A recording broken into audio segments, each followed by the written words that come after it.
موجه جدید تورم خوراکی‌ها در ایران. دلار رکورد تاریخی 131,000 تومان را ثبت کرد.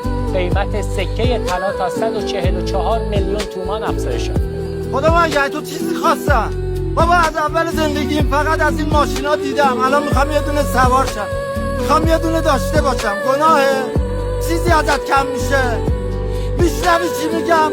خدا به قرآن بچم قول دادم برای تو چرخه بقرم نتونستم.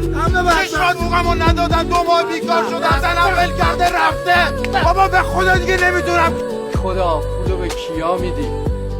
ای خدا یعنی میشه ما یه روزی پشت این ماشینا بشینیم و دیگه پیاده نشیم؟ من جوونیم عمرم رفت.